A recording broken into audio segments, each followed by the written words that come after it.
모르겠습니다만 한 1년쯤 전에 제가 한번 이 강단에 섰던 그렇습니까, 장로님? 예. 여러분들은 아마 기억을 잘 못하실는지 모르겠습니다. 제가 은퇴를 하고 난 이후에 늘 관심이 있었던 IT 분야를 공부를 새로 시작을 했습니다. 그래서 이 IT가 우리가 인포메이션 테크놀로지의 약자잖아요, 그죠?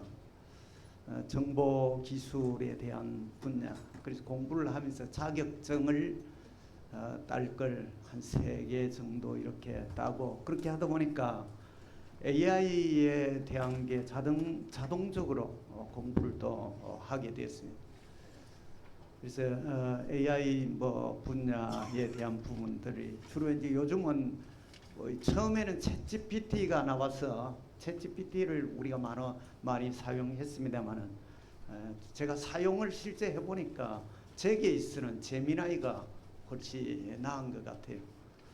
그래서 구글에 속해 있는 제미나이나 또 영상을 만들어주는 브루라고 하는 이런 것들이 같이 연계되어져 있는 부분들이라서, 그래서 제가 제미나이와 클라우드하고 브루는 영상 만드는 AI니까 그 부분에 대한 것들 따로 하고, 그 외에 릴리 AI에 대한 릴리 AI 혹시 들어보셨습니까? LILYS라고 릴리스 AI는 영상을 요약해주는 AI입니다. 요즘 강의를 들어가 보면은 의미 있는 좀 괜찮은 어떤 이런 강의들을 들으려면 1시간 이렇게 나온 영상을 다 듣고 있기가 1.5배 배속을 해도 그 시간이 만만치 않습니다. 배속을 해서 듣는다 해도. 근데 릴리스 AI에 이 영상을 그대로 클릭해 와서 집어넣으면 영상 요약을 쫙 해주는 것입니다. 연세 드신 분들도 요즘 무슨 말인지는 이해가 되죠. 그렇게 요약을 해서 정리를 이렇게 일단 보고, 그리고 1.5배속이나 때로는 2배속 정도로 이렇게 돌려서 전체 개관을 잡고 강의를 들으면 훨씬 더 빨리 이렇게 잡을 수가 있습니다. 그렇게 해서 올 연초에는 유튜브 2개 채널을 지금 운영을 하고 있습니다. 하나는 성경을 켜다, Turn on the Bible 해가지고 성경을 켜다를 유튜브에 치면 지금 이제 구독자가 1,000명이 넘어갔으니까, 이제 제가 3월달에 시작했으니까 채 6개월이 안 됐습니다만 성경 공부 연구한 거를 우리 일반 성도들에게 제가 목회를 20년 넘게 그렇게 했기 때문에 우리 성도들의 심정도 잘 알고, 목회자로서의 그 부분들을 어떻게 시원하게 말씀을 풀어줘야 되는지, 그래서 쇼츠로 시작을 해서 길지 않게, 쇼츠 가운데는 좀 3분이면 좀 긴 겁니다만은 2분 30초에서 3분짜리 쇼츠를 주로 이제 하고 있고, 좀 긴 게 10분, 15분 이런 이제 성경을 주로. 그리고 이제 2번째 채널은 세상을 켜다, Turn on the World라고 하는 2개의 채널을 운영을 하고 있습니다. 세상을 켜다는 말 그대로 오늘날 돌아가는 세상 가운데 문제들이 많이 발생하는데, 우리 예수 믿는 그리스도인이 어떻게 대처할 것인가, 이 세상 가운데 이 문제들을 어떤 시각으로 우리가 바라볼 건지 하는 이런 것들을 이제 영상으로 만들어서 계속 올리고 있는 가운데 있습니다. 그런데 지금 제가 이야기하는 브루라든지 제미나이라든지 그 외 챗GPT나 그 외에 릴리스라든지 다양한 이 클라우드 이런 것들이 이제 나옵니다만은, 이걸 만든 사람들의 그 목적이 있을 거잖아. AI라고 하는 것이 Artificial Intelligence의 약자입니다. Artificial Intelligence의 약자. 그러니까 인공지능이죠. 쉽게 말하면은 그 인공지능 기계를 통하여서 학습하고 배우고 또 그것을 다른 곳에 이렇게 활용하여 사용해 가지고 우리의 삶의 편리를 추구하기 위한 것이 AI를 만든 사람의 목적인 것입니다. 그래서 AI는 어떻게 보면 우리가 지정의가 우리에게 있다면 AI는 지능적인 인텔리전스 부분에 있어서는 우리 인간이 따라갈 수 없습니다. 어떻게 보면 거기에는 뭐 엄청난 정보가 다 내장되어 있으니까, 그러니까 지성적인 부분에서는 이제는 인공지능을 따라갈 수 있는 부분이 없는 그런 상황이에요. 예전에는 나이가 70이 먹은 사람이 여러분들이 이 영상을 만들고 뭐 제작하고 어떻게 막 하는 이런 것들은 꿈에도 생각할 수 없는 일들이었습니다. 근데 이 인공지능이 나오게 되어지고 이것을 조금만 배우면 상상을 초월한 우리가 일들을 해나가고 그 영향력을 끼칠 수 있는 자리에 설 수 있다고 하는 것입니다. 저와 여러분들이 속해 있는 우리 은하계, 태양계가 속해 있는 은하계가 밀키웨이 갤럭시라고 부릅니다. 옛날에는 저희들이 어릴 때에는 은하수가 보였습니다. 그렇잖아요. 은하수를, 연세 드신 분들은 은하수를 보고 자랐죠. 하늘에 별의 무리가 강물처럼 흐르는 것들이, 어릴 때는 제가 부산 다대포 출신인데 그 바닷가에 서면 밤에 하늘을 그 모래에 누워서 이렇게 모래사장에 누워서 보면 정말 은하수가 쫙 강물 흐르듯이, 요즘은 뭐 이게 모든 게 다 지금 오염이 되어서 하늘이 별을 볼 수 없는 상황이 됐습니다만, 우리 은하계가 속해 있는 제일 중심 별을 욥기에서 이야기합니다. 내가 묘성을 떨게 되게 하겠느냐. 다시 말하면 우리 태양계가 속해 있는 은하계, 은하수의 제일 중심별이 묘성이라고 하는 별이라는 것입니다. 이 묘성을 떨게 되게 하겠느냐, 이 말의 뜻은 이 중심에 있는 이 별을 내가 흩어져 버릴 수 있냐라고 하나님이 물으십니다. 또 하나님이 삼성의 띠를 풀겠느냐는 말씀을 하십니다. 오리온 별자리 4개의 별이 있고 중간에 별 3개가 이렇게 있는 요 3개, 오리온 별자리 뼈 안에 있는 별 3개를 삼성인데, 욥기서에서 삼성의 띠를 풀겠느냐, 그게 무슨 의미인지 오늘까지 몰랐습니다. 4,000년이 넘게 지나오는 세월 동안. 그런데 오늘 현대의 천문학이 이 세계의 별이 수소가스로 연결되어져 있다는 것을 전자만원경을 통하여서 밝혀낸 것입니다. 아무튼 우리 태양계가 속해 있는, 태양을 중심에 수금주와 목도 천의 명이 태양계를 중심에, 태양을 중심에 돌아가고 있는데, 이 태양계는 우리 은하계의 중심 묘성의 중심별인 묘성에서 25,000 광년이 떨어져 있는 것입니다. 1광년이 빛이 1년 동안 가는 거리를 1광년이라고 부릅니다. 우리가 속해 있는 은하계의 제일 중심별인 묘성에서 태양이 있는 곳까지가 빛의 속도로 25,000년이 걸린다. 그러니까 우리가 속해 있는 밀키웨이 갤럭시라고 하는 이 은하계만 해도 어마어마한 것입니다. 이 안에 들어있는 별이 약 1천억 개에서, 큰 은하수는 우리가 속해 있는 밀키웨이 갤럭시라고 하는 이 은하계는 약 3천억 개의 별로 이루어져 있다는 것입니다. 그러면 이 은하수가, 이 은하계가 이 온 그 우주 공간 안에 얼마나 있느냐, 뭐 과학이 정확하게 밝혀지지는 못했지만 지금 현재까지는 약 1조 개에서 3조 개 정도의 은하계가 있다는 것입니다. 이게 지금 우리가 상상을 초월한 제가 하는 이 이야기도 AI를 통하여 제가 이제 공부를 그 분야도 이렇게 새로운 전혀 신학하고는 전혀 다른 분야니까 재미도 있고 해보면 놀라운 것들이. 근데 이 온 우주를 하나님이 어떻게 창조하셨다고요? 태초에 하나님이 천지를 창조하심이라 하는 절대 무에서 하나님이 유를 온 이 우주 공간에 있는 모든 것을 창조하셨다는 것입니다. 소우주라고 소위 불리워지는 우리 인간의 몸 안에 세포가 수조 개가 있다는 것입니다.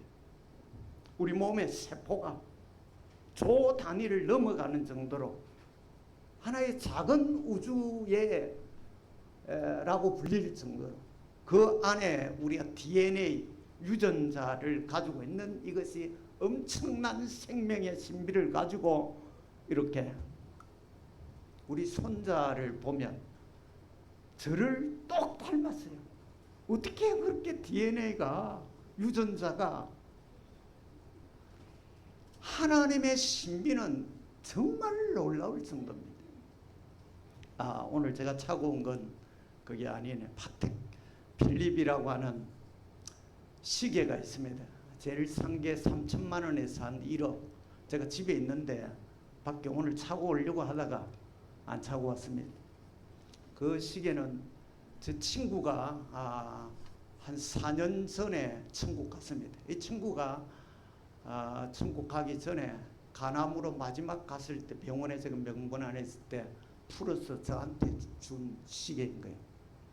이거는 스위스 장인들이 손수 만든 기계식 시계. 그 안에 톱니바퀴가 수백 개가 들어있고 축이라든지 그 뭐 이런 테이프라든지 이런 것들이 정말 정밀하게.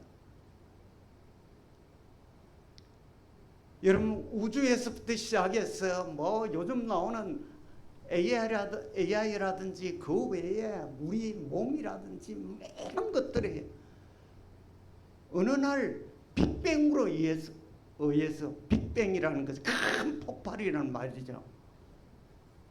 진화론에서 이야기하는 어느 날 팡 하고 것이 갑자기 대폭발이 일어나가지고 그래가지고 이 모든 것이 생겨났다. 어느 날 보니까 파텍 필립 시계가 만들어졌다. 바보 같은 인간이 아니고서는 있을 수 없는. 제가 성경 공부를 다루는 것 가운데 하나가 그것입니다. 과학과 성경과의 관계에 대한 문제. 이런 것들을 어떻게 논리적으로 우리가 풀어갈 것인지, 안 믿는 친구들에게 복음을 전할 때 우리가 어떻게 할 것인지, 그런 이야기들을 이렇게 조곤조곤 좀 풀어 나가고 있는 그런 상황입니다. 아무튼 우리는 하나님의 특별한 목적을 가지고 지음받은 정말 신비롭고 위대한 존재가 저와 여러분이라고 하는 것입니다. 그러면 우리가 물어야 될 질문이 있습니다. 나는 그러면 무슨 목적을 가지고 지음을 받았는가 하는 것입니다. 어느 날 내가 의미 없이 던져져서 이 세상에 툭 튀어나온 그런 하나의 존재가 아니라고 하는 것입니다. 그렇겠죠? 내 인생이 각 사람마다 다 우리에게 주어진 삶의 목적이 있다는 것입니다. 또 한 가지 우리가 물어야 될 것은 나라고 하는 존재는 어떤 존재인가, 어떤 가치를 가지고 있는 존재인가를 우리가 물을 필요가 있습니다. 그리고 세 번째는 정말 우리가 그렇다면은 특별한 존재로 이런 목적을 가지고 이런 가치를 가지고 사는 자라면 내 힘의 근원이 어디 있는가 하는 것입니다. 그걸 간단하게 오늘 세 가지를 좀 살펴보려고 합니다. 첫째는 우리 존재의 목적입니다. 내가 왜 태어났지? 내가 뭘 위해서 살아야 하는가 하는 것입니다. 우리 장로 교인들이 고백하는 웨스트민스터 신앙 고백에서 대소인문과의 제일 첫 번째 질문이 사람의 제일 되는 목적이 무엇이뇨? 사람의 제일 우리의 우선하는 삶의 목적이 무엇이냐고 이렇게 묻고 그 답을 뭐라고 하죠? 사람의 제일 되는 목적은 하나님을 영화롭게 하고 그를 영원토록 즐거워하는 것입니다. 그 말이 좀 어렵습니다만 쉽게 말하면 그냥 우리가 행복하고 기쁘게 사는 것이 우리 삶의 목적이라 이 말입니다. 아주 한마디로 단순화시키면 우리 손녀가 아이들이 손자 손녀들이 지금 7명이 되는데 이 아이들은 그냥 노는 것만 해도 앞에서 뭐 아이들이 재밌게 자기들끼리 노는 것만 해도 할아버지가 볼 때 얼마나 좋은지 모르겠어요. 이 아이들이 뭐 하다가 안 되면은 할아버지 이거 뭐 부탁하고 뭐 사줘 뭐 다 해주고 싶어. 그 자체가 예쁘고 얼마나 좋은지 보고 있는 것만 해도 흐뭇한 거예요. 우리가 하나님을 의식하면서 하나님 안에서 우리가 이렇게 예배드리고 하나님을 찬양하고 하나님을 섬기는 각자의 자리에서 반주자로 지휘자로 뭐 우리의 맡은 파트에서 주일학교 교사로 또 방송실에서 뭐 다양한 하나님을 의식하며 우리가 살아가고 또 이렇게 예배하는 섬김 이거 자체를 하나님이 그냥 할아버지가 이게 적절한 비유가 안 되지만 보기만 해도 손자 손녀가 이렇게 깔깔거리고 노는 그 모습이 좋은 것처럼 우리 하나님도 보시기에 너무 좋은 거예요. 그것이 우리의 목적은 하나님 안에서 우리가 하나님의 자녀답게 살아가는 것 그것이 삶의 목적인 것입니다. 사실 물고기가 물속에서 있을 때에 헤엄치고 다닐 때가 가장 자유롭고 행복한 것입니다. 그것 자체가 우리가 감정만을 행복을 꼭 어떤 그 감정에만 우리가 이런 그 호소하는 것이 아니고 지적인 면에서도 그렇고 우리가 의지적인 면도 그렇고 지정의 인격적으로 우리가 정말 행복한 이런 부분이 물고기가 그런 것처럼 우리가 하나님을 의식하고 늘 매 순간 하나님에게 맡기고 하나님에게 부탁하고 하나님을 의식하면서 살아가려고 하는 것 그 자체가 우리가 행복하고 기쁨이 있는 것입니다. 그렇게 하면 연세 드신 분들이 이제 연세가 들어가니까 더더욱 그걸 그렇게 느끼겠죠. 에릭 리들이라고 한 100년 전에 이제 파리 올림픽에 이 사람이 스코틀랜드 출생인데 이 100m 달리기가 자기의 주 종목인 것입니다. 근데 나왔는데 이 100m 달리기 하는 그 시합이 마침 주일날 있는 거예요. 자기는 자기의 집안에서 평생 자기가 주일이 되면 할아버지 할머니 엄마 아버지하고 늘 가족이 늘 예배드리러 가는 것이 그리고 늘 배웠던 것이 웨스턴디 신앙 고백서에 대한 그래서 이 사람이 주일날 나는 하나님 앞에 예배해야 되는데 시합에 못 나가겠다. 그 바람에 영국 언론들이 막 저런 광신자가 어디 있냐 국가 이름으로 대표로 갔으면은 온갖 뭐 언론의 비난과 함께 뭐 바보 소리에서 뭐 조롱 근데 결국에는 시합을 포기했습니다. 언론의 엄청난 집중 공격을 받았겠죠. 근데 며칠 뒤에 400m 자기 주 종목은 아닌 거예요. 400m를 이제 혼자서 중거리죠. 400m에 이제 시합에 나간 것입니다. 근데 놀라운 일이 일어났습니다. 정말 이 400m 안에 세계에 그래도 누가 우승할 것이라고 점쳐지는 그 사람이 독일인이 하나 있습니다. 근데 거의 돌다가 거의 한 반바퀴를 남겨놓고 이 사람을 에릭 리들이 따라 내어가지고 금메달 리스트가 된 것입니다. 이후에 나중에 자기 전 생애를 중국 선교사로 자본에서 가서 그래 중국 선교사로 생애를 마쳤습니다. 그 사람이 우승하고 난 다음에 한 이야기가 놀라운 이야기입니다. 나는 하나님과 함께 트랙 위를 달릴 때 내 안에 하나님이 기뻐하심을 느낀다는 말을 했습니다.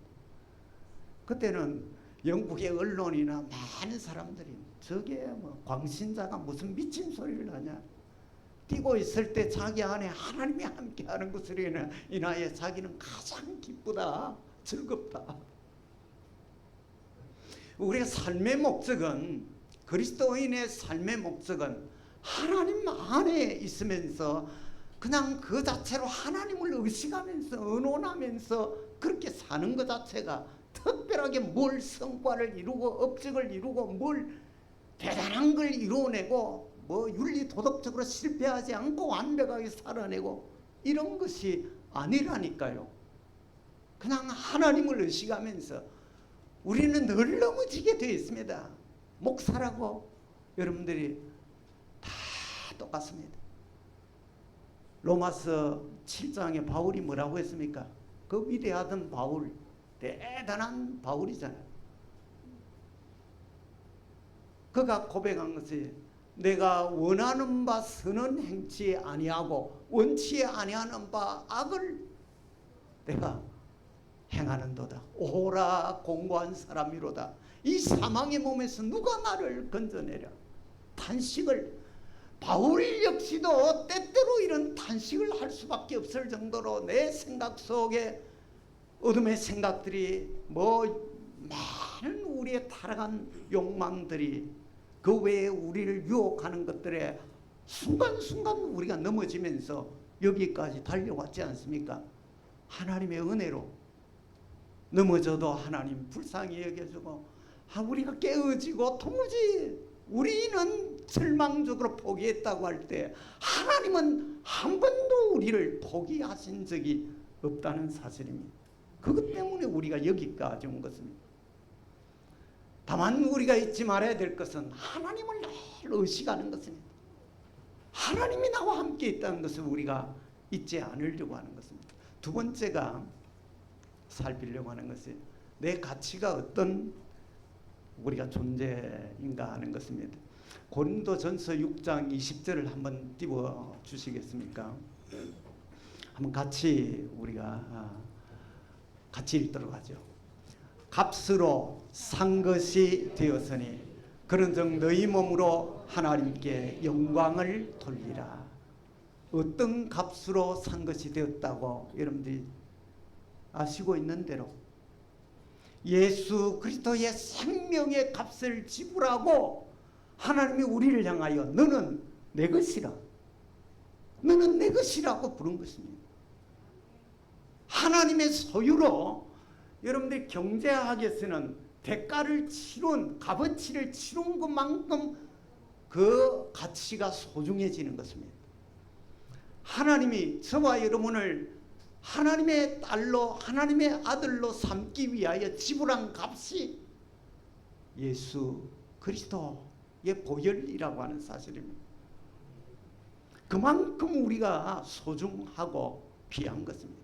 갤럭시 은하계 이야기를 했지만 온 우주 그 어떤 것과도 바꿀 수 없는 것이 나의 생명인 것입니다. 아멘입니까? 네, 그렇습니다.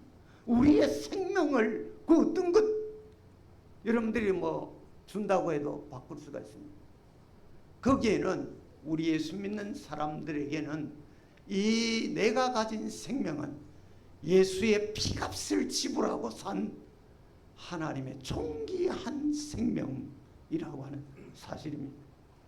세상은 가치 기준을 논할 때 그 사람이 얼마나 업적을 이루었느냐, 그 사람의 스펙이 어떻게 되느냐, 등등 그 사람이 소유하고 있는 그 직장이나 연봉이나 아파트 평수가 어떻게 되고 이런 것으로 나타난 어떤 것을 가지고 세상은 평가를 하는 것입니다.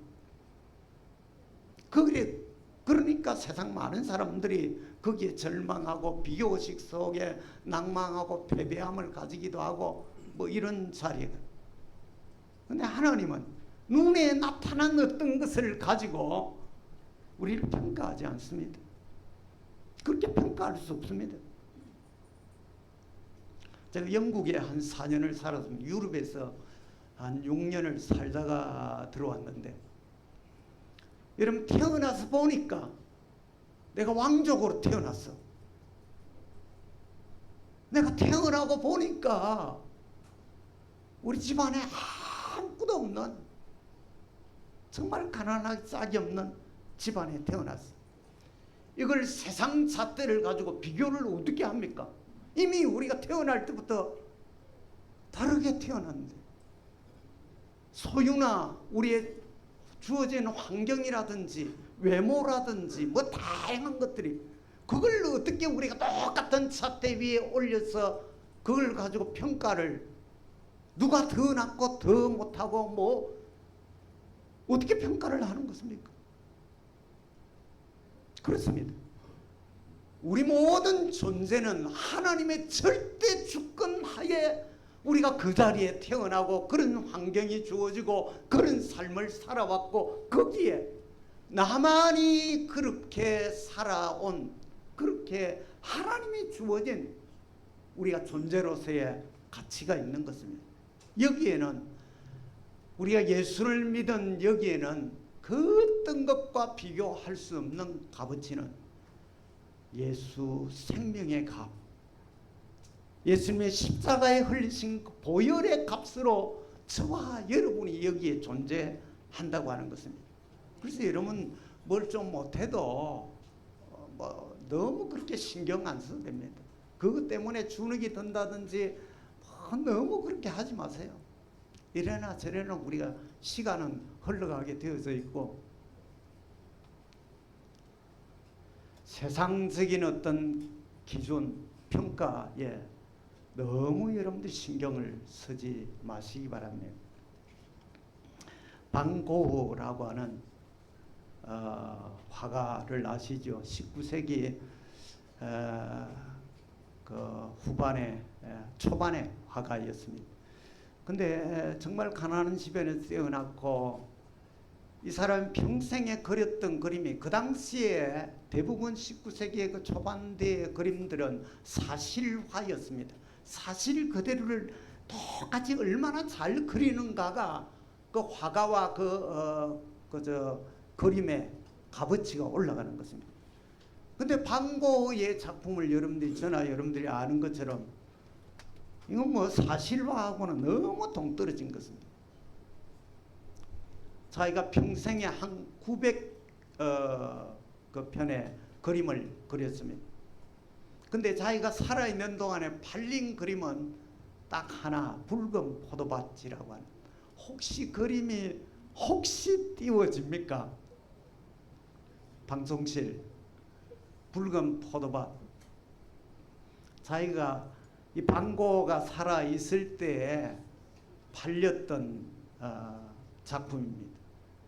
오늘날 우리 돈으로 환산을 하면 한 150만 원 정도 팔린. 안 떠오르군요.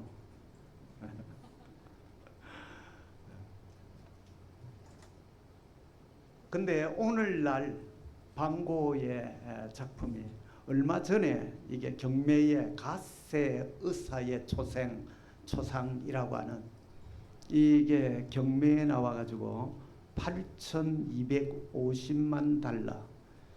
요즘 달러 가격이 워낙 뛰어가지고 아마 이게 1,000억이 넘습니다. 한 1,200억 정도 될까요? 이 그림 하나에 똑같은 작가가 그린 그림입니다. 1,100억, 1,200억 그림 하나에. 이 그림을 좀 봐야 되는데 어떤 그림인지. 갓세 의사의 초상. 제가 넘겨주었는데 저게 아마 여기 잘 안 맞을 수 있어요. 이게. 여러분, 그 가치를 정말 가치를 아는 감정사들에 의해서 이 사람의 그림이 얼마나 놀랍고 위대한 것인가를 그 가치를 알면은 그렇게 존중받는 것입니다. 근데 가치를 모르면 저와 여러분들의 가치를 세상 사람들이 어떻게 알겠습니까? 예수를 안 믿는 사람들은 예수 믿는 사람들의 가치를 죽었다 깨어나도 모르는 것입니다. 나타난 모습으로만 평가하려고 하는. 안 믿는 사람의 입장에 우리를 보면, 예수를 믿는 사람들을 보면 약간 또라이들이 동정녀 탄생을 믿는다고 자기를 위하여 예수가 십자가에 대신 죽어주셨대. 대속의 죽음을 가졌대. 죽었던 사람이 3일 만에 살아나서 영원히 하늘로 승천을 하셨대. 그리고 그 예수가 심판주로 다시 재림하신대. 또라이들이죠.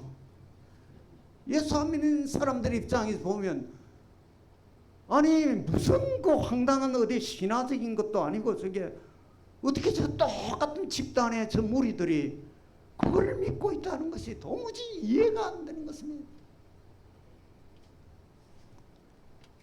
에베소 2장 8절 9절 이하의 내용을 보면 너희가 그 은혜를 인하여 믿음으로 말미암아 구원을 얻었나니 이것은 너희에게서 난 것이 아니요 하나님의 선물이라. 믿음은 하나님이 주신 선물이라는 것입니다. 우리가 이성적으로 논리적으로 그게 2000년 전에 일어난 그 사건이 본 적도 없고 증명할 길도 없는데 그게 믿어집니까? 그래도 젊은 분들이 보이는데 믿어집니까? 증명할 길이 있어요? 또라이가 확실한 거죠. 세상 사람들의 관점에서 보면. 근데 그게 믿어지는 거예요. 설명할 수 없지만은 그것이 너무도 확실한 것임을 믿어진다는 것은 하나님이 우리에게 이 믿음을 선물로 우리에게 주셨다고 하는 것입니다. 그만큼 우리가 소중한 존재인 것입니다. 마지막 세 번째에 대한 것입니다. 그러면 이런 우리가 목적을 가지고 지음을 받았고 이런 우리가 가치가 있는 존재인데 우리는 그러면 무슨 힘으로 살아가지? 세상은 돈 힘으로 살아가고 권력의 힘으로 살아가고 명예라든지 뭐 성공의 힘으로. 제가 근간에 지나오면서 아마 들었던 기도 가운데 오늘 우리 송장로님 기도 가운데 저는 특별히 귀에 딱 꽂힌 게 오늘 목사님을 세우셨는데 영권을 가지고, 영권이라는 단어를 여러분들이 흔하게 들어보셨습니까? 근데 장로님 세대만이 아니 저의 세대만이 아는, 그 당시에는 우리가 영적 권능, 권능이라는 단어는 authority and power, 권세와 힘에 대한, 권세와 능력을 합친 것을 권능이라고 하는데 이걸 예전에 저희들 어릴 때 신앙생활 하면서 늘 들어왔던 것이 우리 예수 믿는 사람은 영권을 가지고 살아야 된다고 했습니다. 쉽게 말하면 하나님의 주시는 권세와 하나님의 주시는 힘을 가지고 사는 존재가 예수 믿는 사람들이 사는 삶이라는 것입니다. 그런데 오늘날 우리 그리스도인들이 영권을 잃어버렸습니다. 많은 목회자들이 픽픽 쓰러지고 자빠지고 여러분들이 부끄러운 일들이 드러나는 이런 모습 보면서 온 세상 사람들이 교회를 향하여 손가락질하는, 우리가 정말 초라하고 부끄럽기 짝이 없는 이런 자리에 오늘날 교회가 놓이게 되고 만 것입니다. 영권을 잃어버린 것입니다. 하나님의 자녀됨에 대한 권세를 잃어버린. 우리가 살아야 되는, 우리가 정말 삶에 우리가 힘의 근원이 있다면 하나님으로부터 우리가 주어진 힘으로 살아야 됩니다. 중국 내륙 선교의 아버지라고 불리워지는 우리가 잘 아는 허드슨 테일러라고 하는 선교사가 있습니다. 처음에는 선교에 갈 때는 뜨거운 심정을 가지고 갔는데 가보니까 뭐 제때 선교비가 그 당시에는 보내오는 것도 아니고 경제적으로 너무 어려운 거예요. 거기다가 미리 와 있는 선교사들, 각 교단들에서 와 있는 선교사들과 서로 마음이 안 맞아가지고 이 동역자들끼리의 그 다툼 때문에 그게 고통스러운 거예요. 왜 똑같이 우리가 선교하러 왔는데 이렇게 마음이 안 맞아가지고 이런. 거기다가 선교라는 것이 일이 뭐 딱 정해지고 오늘은 여기까지 하고 다음 날은 뭐 이런 게 아니고 일이 끝도 없는 것입니다. 그러다 보니까 영적 과로가 오게 돼요. 스피리추얼 디프레션이라고 하는 영적 침체에 빠져드는, 요즘 같으면 그걸 뭐라 하죠? 우울증이 심해지는 걸 뭐라고 하죠? 예? 그런 게 있어요.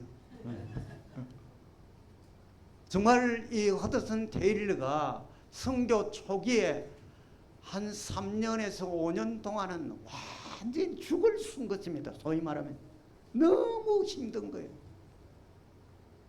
가슴에 뜨거운 불을 가지고 시작을 해서 뛰어들어갔는데 삶의 현장에 가서 사역을 해보니까 완전히 이게, 그래서 포기하고 나는 선교사 묵기가 아닌가 보다 이런 생각을 하고 돌아오려고. 그래서 어느 날 이제 성경을 이렇게 딱 폈는데 요한복음 15장 5절이 딱 나온 거예요. 나는 포도나무요 너희는 가지라. 그가 내 안에 내가 그 안에 거하면 사람이 열매를 많이 맺나니 나를 떠나서는 너희가 아무것도 할 수 없음이라. 같이 한번 읽겠습니다. 나는 포도나무요 너희는 가지라.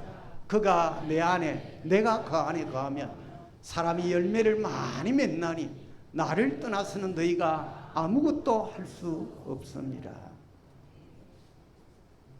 이 가지가, 포도나무 가지가 포도 열매를 맺기 위해서 자기가 뭐 노력을 얼마나 열심히 해야 될 것 같아요. 막 춤을 추고 막 벌쩍벌쩍 뛰고 막. 이 가지가 어떻게 하면 열매를 맺을 수가 있죠? 그냥 가만히 있으면 돼.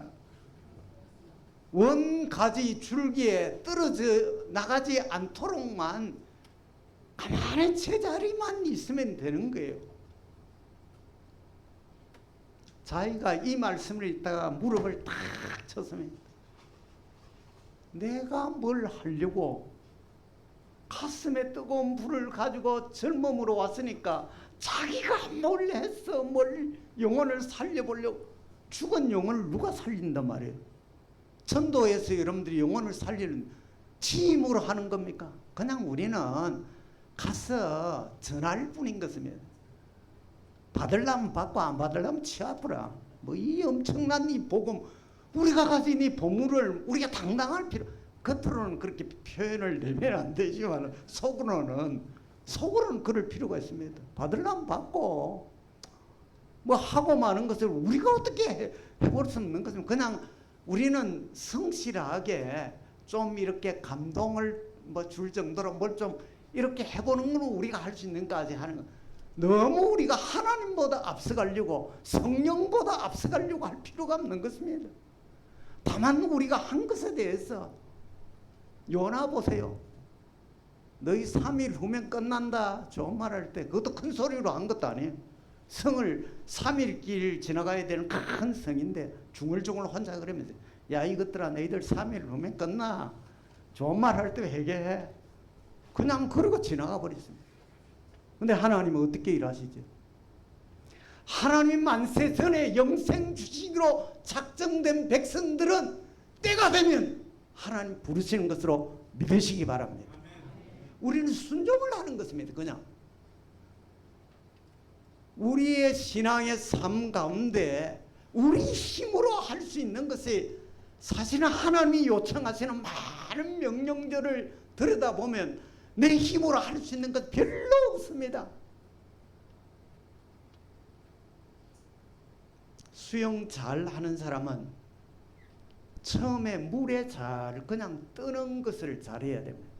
수영을 잘하려면 지가 파도를 이기고 지가 막 이렇게 그냥 부력에 힘을, 몸에 힘을 쫙 빼면, 이런 힘을 빼야 뭐가 됩니다. 그냥 맡기면 하나님에게, 하나님의 백성이 하나님의 힘으로 우리가 살려고 하나님을 전적으로 그냥, 아버지 이거 어떡할 거예요? 하나님 앞에 따지고 좀 묻고 하나님에게 그냥 맡기는 것입니다. 성도의 힘은 하나님으로부터 오는 것입니다. 여러분들 하나님의 힘으로 사시기 바랍니다. 이야기 하나 하고 마치겠습니다. 이거는 실제 지난주에 있었던 일입니다. 교회에 나오는 권사님이 있는데 어떻게 하다 보니까 나이 40이 하나인가 40에 결혼을 했는데 아이가 들었었는데 정말 남자하고 도무지 안 맞아가지고 이혼을 한 거예요. 아이를 태중에 가지고. 근데 그 아이를 결국에 낳았어요. 지금 4학년입니다. 초등학교. 자기가 있는 서울에서 경기도에서 그렇게 했는데 결국 이혼을 해서 엄마가 있는 친정에 포항으로 내려온 거예요. 엄마도 힘들었겠죠. 엄마도 힘들고 자기도 얼마나 힘들었겠습니까? 그래가지고 국가에서 그 운영하는 그 뭐 LH에서 그 운영하는 아파트 하나를 그렇게 해서 이제 들어간 것입니다. 그게 아마 월 갚아 나가는 건가? 요즘 예전에 지었던 LH 아파트 뭐 그런 게 있죠. 근데 이걸 이번에 올해 초 들어오면서 이게 그 공사 LH 공사에서 그 어떤 개인 어떤 그 건축업자한테 넘긴 것입니다. 이게. 그러니까 이분이 돈을 매달 갚아 나가야 될 이 돈이 자기가 감당이 안 되는 상황이 됐습니다. 거처를 옮겨야 되는 상황이 된 거예요. 그 여기저기 알아보니까 자기가 이렇게 저렇게 모아서 끌고서 할 수 있는 게 1억 8천만 원. 근데 나와 있는 게 거의가 요즘 아파트 지은 것들이 좀 이래 5, 6년 간 아파트들이라도 26평에서 33평, 대구는 좀 많이 떨어졌다 그래요. 경산도 그런지 모르겠는데. 어떻든 포항 그쪽에는 한 2억 5천대, 2억 중반 하여간 2억 5천대 아파트가 나온 거예요. 근데 거기에 요즘 이제 국가가 정부가 나서 가지고 뭐 다주택 가지고 있는 사람들 그 세금 지금 중과세 때문에 지금 뭐 난리도 아니잖아요. 근데 아마 이 그 집 주인이 여러 채 가지고 있는 분인데 집을 내어놓은 거예요. 그렇게 어떻게 뭐 어떻든 뭐 집들이 그렇게 비슷비슷하게 다 나와 있으니까 근데 그 중개사에다가 전화를 하니까 중개사 그분이 그 몇 동 몇 층인데 그 집사람 그 주인 그 아내 되는 분이 거기에 오늘 마침이 있으니까 중개사가 자기가 보통 나와가지고 데리고 가가지고 뭐 이렇게 해야 되는데 그게 몇 시에서 몇 시 사이에 한번 가보시라고. 그러니까 뭐 그런 상황을 제가 세세한 상황을 듣기만 해서 그런데 뭐 돈 1억 8천 가지고 있다는 2억 5천짜리 집을 본다니까 뭐 아예 그 중개사에서는 뭐 아예 안 된다고 생각했겠죠. 그러니까 몇 시에서 몇 시 사이에 거기에 몇 층에 가보라 한 거예요. 근데 이분이 이제 이 권사님이 가신 거예요. 가가지고 여주인을 만나가 이런저런 이야기를 이제 하게 되면서 여주인의 마음이 그래서 얼마까지 당신이 할 수 있나. 자기가 다 끌고 모으면 1억 8천까지 자기가 그래서 자기 상황도 이야기하고 이제 뭐 이런 상황이. 그러니까 2억 5천원을 1억 8천에 그게 뭐 이야기는 하고 이제 돌아온 거예요. 그러니까 그날 저녁에 연락 주겠다 했는데 뭐 전화 왔는데 안 된다고 그렇게 연락이 온 거예요. 근데 이틀이 지난 후에 어떤 남자한테 전화가 온 거예요. 근데 이분이 누구냐니까 그 집 남편, 집 주인인 것입니다. 이 사람 거기에 웨딩 홀도 하고 뭐 이런 거 하는 분인데 어느 커피숍에 좀 나와서 만나자는 거예요. 그래서 가서 만났습니다. 아니 당신은 우리 집 사람을 어떻게 구워 삶았기에 그 집을 1억 8천에 주라고 한다는 거예요. 자기 부인이 계속 아니 어떻게 구워 삶았냐. 그래서 자기 사정을 그냥 있는 그대로 뭐 이야기도 하고 자기가 처지가 지금 이렇게 이런 지금 뭐 집은 비워줘야 되고 근데 1억 8천에 2억 5천짜리 집을 계약을 했습니다. 아마 다음 주쯤에 이사를 다음 주인가 아마 이사를 하는. 이건 여러분들이 세상적인 어떤 그것으로는 설명이 안 되는 것입니다. 이건 뭘로 설명을 하겠어요? 하나님은 하나님의 백성들이 하나님을 전적으로 의지하고 매어 달리면 하나님이 개입하시고 일하심이 있습니다. 오늘 오후 시간에 제 경험을 실제적인 경험을 좀 이야기를 하나님이 어떻게 일하시는지 말씀을 드리려고 합니다. 말씀 마칩니다. 우리는 우연한 산물이 아닙니다. 창조주 하나님의 글작품이면서 그리고 예수의 보혈 생명으로 산 하나님의 아들이요 딸입니다. 더 나아가서 우리가 사는 삶은 하나님의 힘으로 살도록 새롭게 지음을 받은 존재라고 하는 것입니다. 세상 앞에 우리가 당당하게 하나님의 자녀로 그렇게 살아갈 수 있는 우리 모두가 되기를 주님의 이름으로 축원을 드립니다.